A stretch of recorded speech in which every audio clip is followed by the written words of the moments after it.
All right. We're here for an oral history interview with, I'll ask you to state your full name, your date of birth, and where you were born. Okay, my name is Gail Rebhan, and I was born in 1953 in Chicago, Illinois. Great. Thank you, Gail. I really appreciate you taking a few moments to speak with us. We're here at the closing reception for the DC Commission on the Arts and Humanities exhibition, Legacy Civil Rights at 60, and today is March 1st, 2024.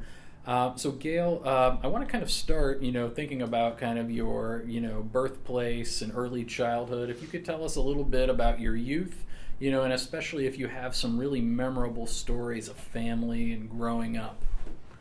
Well, I was born in Chicago, but when I was 3, we moved to a southern suburb of Chicago, Park Forest, which is like a Levittown, and was a very working class suburb, about an hour drive south of Chicago. And it was, when we moved there, it was like an all-white suburb. And I do remember when the first black families moved in, and it was very controversial. My father was a trade unionist, worked for the United Auto Workers Union, a very progressive family. And he remembers someone coming to our door wanting him to sign a petition that he would not sell to a black family. And my father was very irate and would not sign the petition, and the guy really knocked on the wrong person's door. And I do remember it was an elderly black family moved in not too far away, and my parents made my older brother go and mow their lawn, which my brother I don't think really enjoyed mowing the lawn, but anyway, so that gives you some sense of the kind of family I come from. Definitely like welcoming them to the neighborhood in a really kind of meaningful way, it sounds like. Right. And the reason I volunteered for this is that I wanted to tell this one story that I remember when I must have been like 7 or 8 or something like that, and there was a community swimming pool called the Aqua Center that we belonged to. And this was in the era when it was really controversial of integrating swimming pools. And my father asked me to accompany the daughter of a friend of his to the swimming pool. And she was black, and I didn't know her, and we went to the swimming pool. And I remember she was very shy, and I also remember that I really wanted to ask her if she's suntanned, but I remember thinking that was like not a question to ask.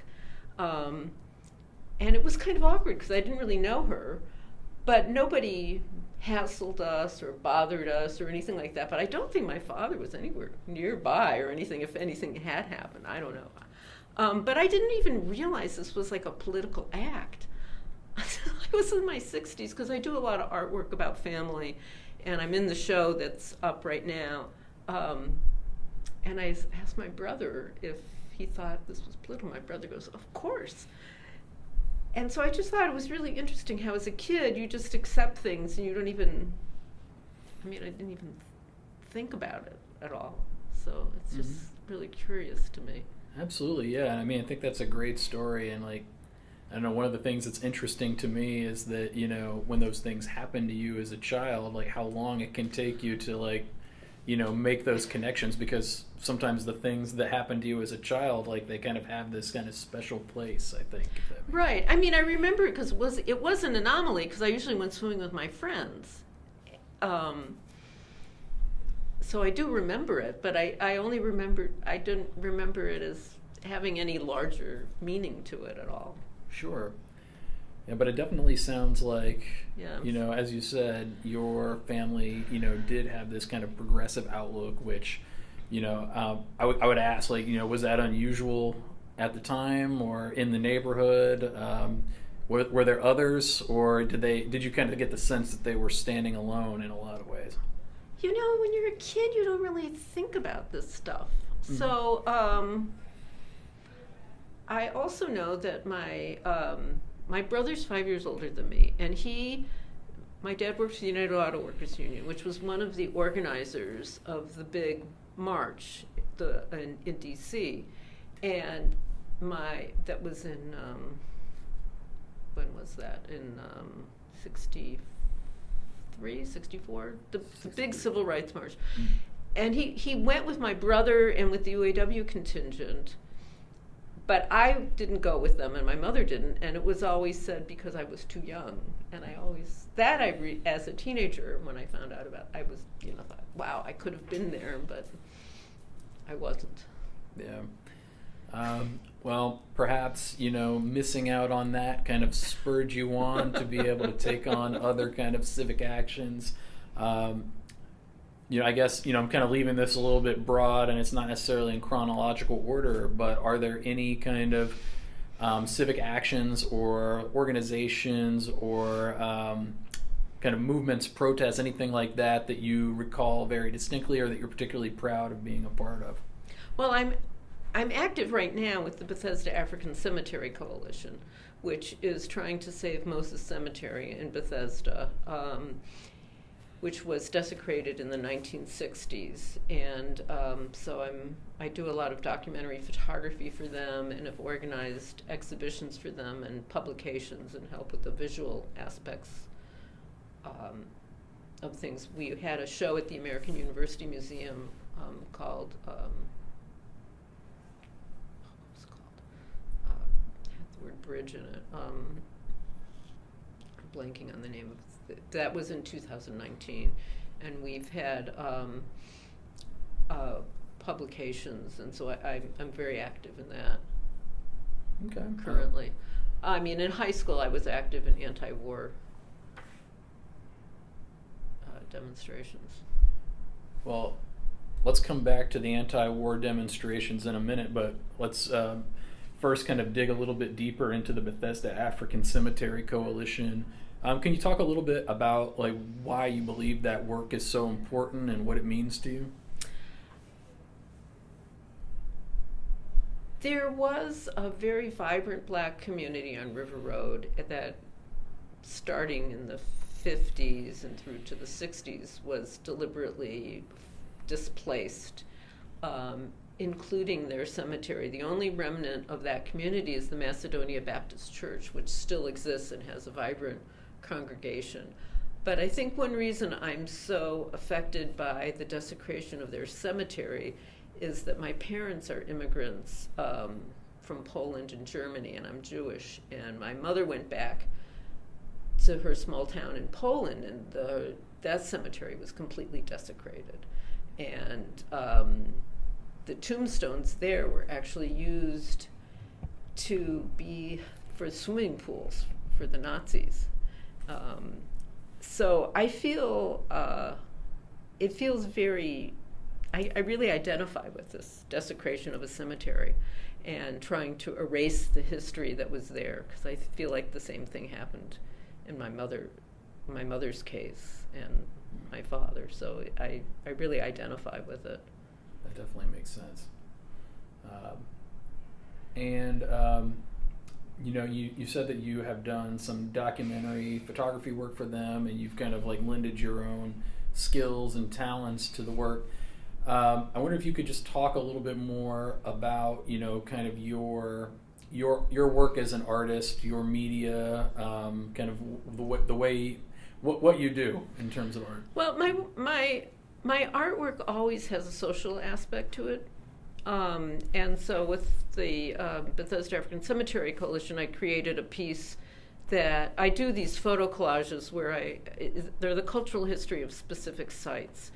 And so I find a historic photograph, and then I take a new photograph, and I combine them, but that's just the beginning. I do a whole lot of research, and I combine text to it and a lot of newspaper articles or other kinds of ephemera that maybe receipts from stores or whatever I can find. I do a tremendous amount of research to show how the site has changed over time. So the pieces in this exhibition are 3 of those cultural history pieces. One is about 14th and U Street.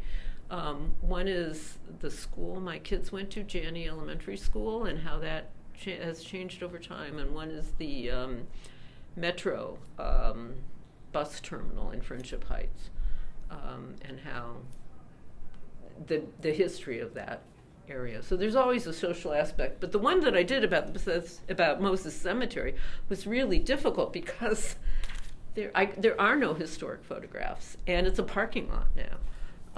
So that was very challenging. But I also did a piece for them. There was what was called a colored school that was when it was a vibrant neighborhood. And now there's a huge TV, and well, it was originally a TV antenna, now it's a cell phone antenna. That's exactly at the site where there was the school. And so I love to do these kind of cultural history pieces, and I prefer to do it as public art and set it in the neighborhood so people see it in the location where they are. And I've done this in several different places, and people are always astonished at the history of their neighborhood. So there's a little bit of kind of a, social activist work and kind of how these, exhibits and these works of art are set up and where you're placing them and who's experiencing them. Do you have a sense of kind of how people respond to those works in those public spaces? Well, when I had one in the Tenleytown neighborhood, it was in the adhesive vinyl in the windows of a vacant store. And I just kind of hung out there anonymously. And it was aimed at pedestrians, not cars. You couldn't really observe it from a car. But people would stop and they'd read it, and I would hear them go, I've lived in this neighborhood for, 20 years, and I never knew that. And so people are always astonished, and they really like learning the history. I'm sure, yeah. Well, let's go back then. Like I said, we're going to go back to your kind of high school, your youth, and your development of this kind of social justice activist-oriented mindset. And you said that you participated in some of the anti-war protests. Right. Can you kind of like paint us a little picture or take us back or tell us kind of a story of one of those protests? My last 2 years of high school were at Bethesda Chevy Chase High School. And so I was like a marshal at a lot of the anti-war demonstrations. And this was the era when we used to, this is before Metro or anything. And so I remember me and my friend would hitchhike from Bethesda to go to the demonstration. People would pick us up and they'd ask us where we were coming from. And it was so embarrassing to say, well, right where you picked us up, We wanted to say, oh, we've been hitchhiking since California, but that wasn't the case. But one of my real vivid memories of one of the anti-war demonstrations when we got this marshal training was it was near the Justice Department, and my job was to say to people, if you go this direction, it is the authorized march, and it will not be violent. If you go in that direction, it's the unauthorized march, and there might be violence. And just letting people know that they had a choice and they could choose which way to go. Which way did you go? I just was at that intersection telling people which they could choose which way to go. Okay.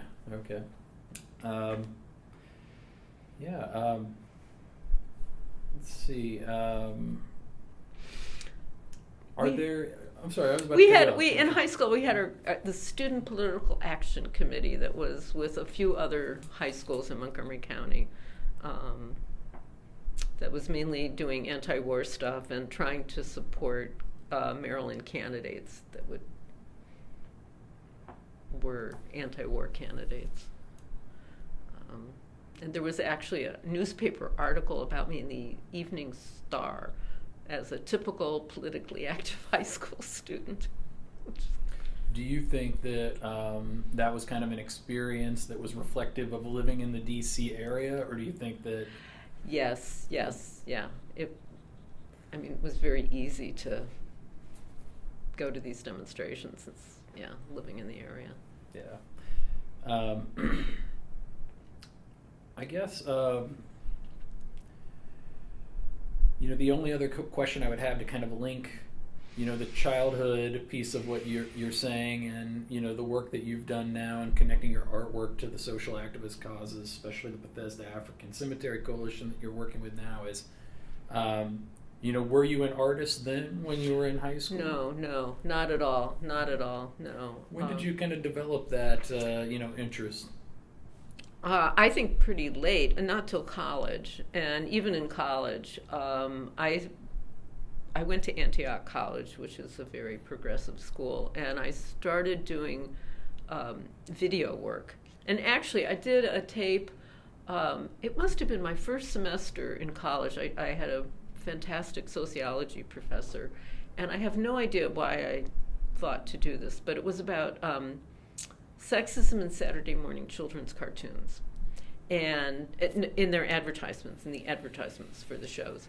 And I made a video where I recorded off of television and juxtaposed the ads that were aimed at boys compared to the ones that were aimed at girls. And that was my first thing with media at all. And it was, I had a retrospective at American University last year, and that was in there. So it was interesting that there is this thread through all my work.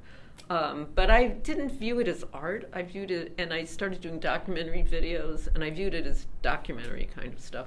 And then when I got out of college, I worked as a photojournalist, a freelance photojournalist for several years. And then slowly, I thought that there might be more to photography than the kind of documentary stuff that I was doing. And then I went to graduate school at Cal Arts, and that was really quite an awakening for me. I also did stuff with the Washington Women's Arts Center, which was a very important organization too. Okay. Yeah, I know we don't have a ton of time, but the Washington Women's Arts Center, do you want to tell me a little bit more about your work there? Yeah, that was really important to me because that's when I started identifying as an artist, actually. And so it was at DuPont Circle, and it was, at that time, there were very few women artists, and that was a big deal just to be a woman artist, no matter what kind of work you did, if it had social content to it or not. So that was very important. I was like on the board of directors and head of the photography group. We organized some exhibitions. And just for context, can you tell me like around what time frame that would have been? Probably 76 to 79. Okay. Around that time period. And then I'm sorry to have cut you off, but like I think you were kind of like leading to how your work with them helped you kind of identify as an artist. If you want to continue that. Yeah, because that was all brand new to me. I mean, I really thought of myself as a photojournalist and a documentary photographer. Do you remember if there was like any specific kind of like I know, I guess maybe it would have been a program or an event or a particular person or a mentor who would have kind of like made that shift? Well, it was learning about like artists like Judy Chicago and Miriam Shapiro, who were not photographers, but who were doing very feminist artwork. And in fact, one reason I went to Cal Arts is that they had a feminist art program. But by the time I got there, it was gone. It had, but that was one reason I applied there. Okay. Well, would just definitely like to thank you so much for being willing to share these stories. It's been incredible. I have a lot written down here that I would love to like follow up on. But like in the interest of time, the last thing I would ask is there anything else kind of about either civil rights, civic action, social justice, or just art in general that you would like to have on the recording for anybody who might find it later?